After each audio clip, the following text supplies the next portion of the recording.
Hello friends, welcome to Mallika's world. ఎలా ఉన్నారండి? అందరూ బాగున్నారా? సో నేను కూడా బాగున్నాను.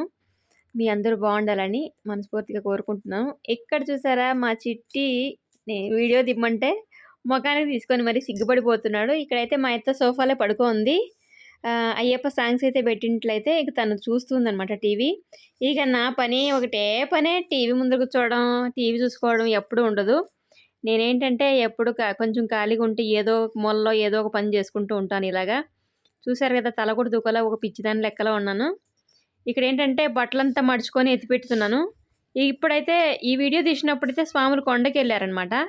ఇంకా ఇంట్లో అవి ఇవి సర్దుకుంటూ ఉంటాను, నేను ఖాళీగా అయితే ఉంటాను. సో డ్యూటీకి వెళ్ళి వచ్చిన తర్వాత ఇంట్లో ఇంకా అవి ఇవి సర్దడం, ఇంట్లో దీపాలు మరిగించుకోవడం, డైలీ ఇల్లు తుడుచుకోవడం. సో స్వాములు మాలేసినప్పుడు ఇంకా ఇలా అయిపోయింది. చూసారు కదా, నా మొక్కం చూస్తుంటే మొత్తం లాగేసింది, నీరసం వస్తుంది. మొత్తానికి బట్టలు ఎత్తిపెట్టడానికి కూడా ఓపిక లేదు, కానీ బలవంతంగా ఎత్తిపెడుతున్నాను. ఇక్కడైతే ఇంకా మా చిట్టి మా అత్తయ్య ఇద్దరు అయితే ఇంకా అయ్యప్ప సాంగ్స్ అయితే వస్తున్నాయి కాబట్టి ఇంకా మొత్తం టీవీలోకి దిగిపోయారు, లోపలికి దూరిపోయారు ఇద్దరు. ఇక్కడ అఖండ జ్యోతి వెలుగుతుందా లేదంటే చూస్తున్నాను. స్వాములు బయలుదేరే రోజు అయితే వెలిగించిన దీపం అండి. ఇంకా తిరిగి వచ్చే వరకు అయితే కూడా వెలిగింది, వచ్చిన నెక్స్ట్ డే వరకు కూడా వెలిగింది. సో వెలుగుతున్నాయి లేదని నేను అప్పుడప్పుడు చూసుకుంటూ ఉంటాను, పొద్దున్నే సాయంకాలం అలా చూసుకుంటూ ఇక నా పని అయితే చేస్తూ ఉంటాను. ఇంకా శబరిమల నుంచి స్వాములు ఏమేమి తీసుకొచ్చినారా అన్నది ఈ వీడియోలో అయితే చూపిస్తాను, చూసేయండి. రియల్ వాయిస్ ఉంటుంది, ఓకేనా?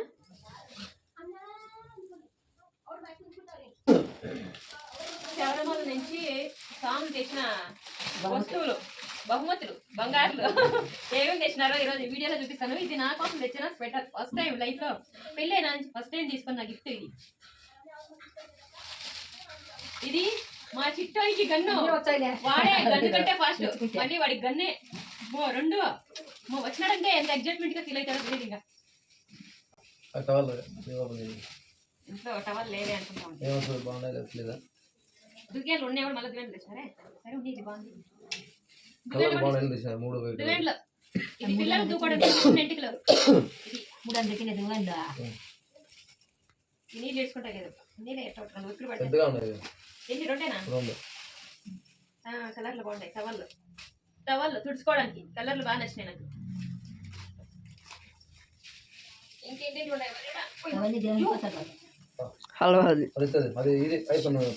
అయ్యప్ప స్వామి ప్రసాదం. హర్ష దగ్గర నుంచి చూపించుకోవచ్చు. దగ్గర 250 ఎంత అది? అబ్బాబ్బా, ప్రసాదాలు, అయ్యప్ప స్వామి ప్రసాదాలు. ఎన్ని టిన్లు? 10. ఒకటి 50.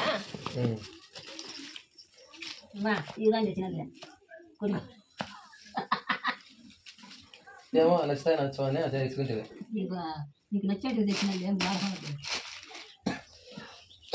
ఎక్స్పెక్ట్ చేయనటువంటి వచ్చినాయే ఇంటికి ఈసారి. ఏదో మరి ఏదో అదా ఇవంతా మీరు ప్రసాదాలు. హర్ష నువ్వు దూరం నుంచి సరిగ్గా తీసాలే, నాకు డౌట్ అనేది తెలీదు. ఇవన్నీ అయ్యప్ప స్వామి ప్రసాదాలు. ఖర్జూరా, కేరళ కొబ్బరి నూనె. కేరళ కొబ్బరి నూనె ఎంత? ఇది 1 లీటర్. రేట్ ఎంత? 150 లీటర్ కేజీ. ఫీవర్ అంట. ఖర్జూరా ఏడా ఉంది? ఇంకా నేను ప్యాకెట్ అనుకున్నా. ఖర్జూరా ప్యాకెట్ చూడండి. ఖర్జూరా గుండు. అది సుబ్రహ్మణ్య ప్రసాదం.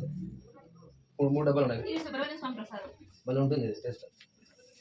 ఇది కూడా 2 రకాలు ఉంది అల్వా.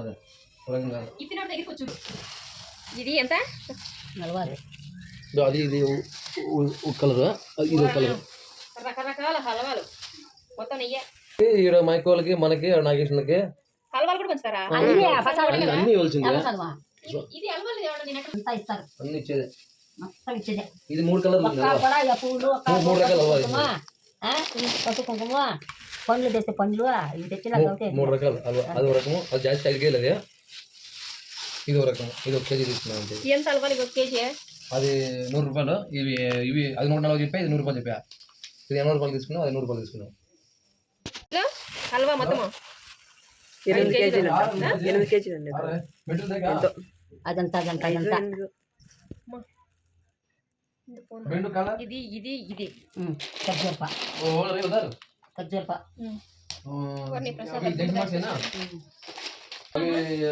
లేదు తీసుకుంటా बाइक ले लो తీసుకుంటా అట్లే ఉంటే हाँ बाद में 2 फैन मार्क ले लो ఇది కూడా ఓకే అయ్యప్ప స్వామి ప్రసాదాలు అయితే కొండ నుంచి తీసుకొచ్చిన వస్తువులు అయితే ఇవి ఎలా అనిపించాయో కామెంట్ చేయండి. ఇక్కడైతే స్వాములు తీసుకొచ్చిన ఇరుమూడి నుంచి తీసుకొచ్చిన బియ్యం అయితే వండుతున్నానండి. ఇంకా నేను మళ్ళీ ఇరుమూడి బియ్యం అయితే వండేసి ప్రసాదంగా పెట్టేసి కొంతమందికి పంచాలంట. సో ఇవన్నీ వండి సర్దేసి మళ్ళీ అయితే డ్యూటీకి అయితే వెళ్ళిపోవాలి. ఇక్కడ అత్త అయితే ఇంకా దారాలు అయితే చిక్కు పట్టిపోయినాయి, వాటిని అయితే ఇడిపిస్తుంది, క్లీన్ చేస్తుంది. ఇక్కడికి నేనైతే ఇరుముడి బియ్యం అయితే వండేశానండి. ఏంటంటే స్వాములు టెంకాయలలో నింపుకోమంటారు. ఇది నెయ్యి ఈ సీసాలో తీసుకొచ్చినారు. నేనేంటంటే నెయ్యి వేయడం మర్చిపోయాను. అలా టెన్షన్లలో ఏమేమి మర్చిపోతానో ఏం చేస్తానో నాకే తెలీదు. అలా కంగారుగా చేస్తూ ఉంటాను. ఎందుకంటే బిజీగా ఉంటాను కాబట్టి చేసే విధానంలో ఏమేమి మర్చిపోతూ ఉంటాను. అలాగా అదేంటంటే ముందే వేయాల్సి ఉండేది, లాస్ట్లో ఇంకా గట్టిగా అయిపోయింది. అప్పుడు వేసేపాటికి అంతలా మిక్స్ అవ్వలేదు. ఇంకా దీనికి 1 కేజీ ఆయిల్ 1 కేజీ నెయ్యి పోసినా కూడా మిక్స్ అవ్వదు, అలా అయిపోయిందనమాట. సో టేస్ట్ అయితే చాలా బాగుంది. దాంట్లో బెల్లం వేసినాము, పచ్చి కొబ్బరి వేసినాము, అలాగే నెయ్యి వేసినాము, డ్రై ఫ్రూట్స్ వేయలేదులే సారీ. అండ్ ఇవన్నీ వేసేసి చేసినాము. మా హర్షగాడు చూసారా మంచి ఎగ్జైట్మెంట్తో తినేస్తున్నాడు. సో నెయ్యి వేసిన తర్వాత కూడా టేస్ట్ అన్నది చాలా బాగా వచ్చింది. ఇంక ఇక్కడైతే మా చిట్టిగాడు చూసారా బాగా యాక్టింగ్ చేయమంటే రియాక్టింగ్ చేస్తాడు. చాలా ఎక్కువగా యాక్షన్ చేయమంటే రియాక్షన్ బాగా చేస్తాడు. కెమెరా తీసుకొస్తే మా హర్షని అయితే వీడియో తీయమన్నాను. ఇక్కడ చిట్టి అయితే ఇక ఫోన్లో బిజీగా మాట్లాడుతున్నాడు మా అత్తతో. ఊరిని ఇంకా ఫోన్ వచ్చింది. ఫోన్ మాట్లాడుతుంటే ఇంకా హర్ష వీడియో తీస్తున్నాడు. వీడియో తీసేటప్పుడు ఇంకా వెనక్కి వెళ్ళిపోయి దాంకుంటున్నాడు బొమ్మను అడ్డం పెట్టుకొని. ఇక నేను చూశారు కదా ఎక్కడ మైండ్ ఉంటుందో అలా తిరిగేస్తూ ఉంటాను. వీళ్ళిద్దరూ వీడియోకి అడ్డం వచ్చుకుంటూ ఆడుకుంటూ పాడుకుంటూ ఇలా వీడియోస్ అయితే తీసేశారు. ఎప్పుడన్నా ఫోన్ ఇచ్చాననుకో ఇంక ఇలా ఎక్కడ పడితే అక్కడ ఎలా పడితే అలా తీసేశారు. దాన్ని ఎడిటింగ్లో నేను సరి చేసుకోవాలి. మా చిన్నోడైతే ఇంక ఇంట్లోకి బయటికి నిజంగా ఇంట్లో ఒక బంగారంలా తిరుగుతూ ఉంటాడు. ప్రతిదానికి మూల ఏ మూల చూసినా వాడే, ఏ పక్క చూసినా ఆడే ఉంటాడు. సో ఈ వ్లాగ్ అన్నది ఎలా అనిపించేదో కామెంట్ చేయండి. మా ఇంట్లో ఎప్పుడు ఇలా టీవీలో బొమ్మలే చూస్తుంటారు, ఇంకేం చూడరండి. చూస్తున్న ప్రతి ఒక్కరూ లైక్ చేసి కామెంట్ చేయండి. నెక్స్ట్ వీడియోలో అయితే కలుద్దాం. Thank you for watching.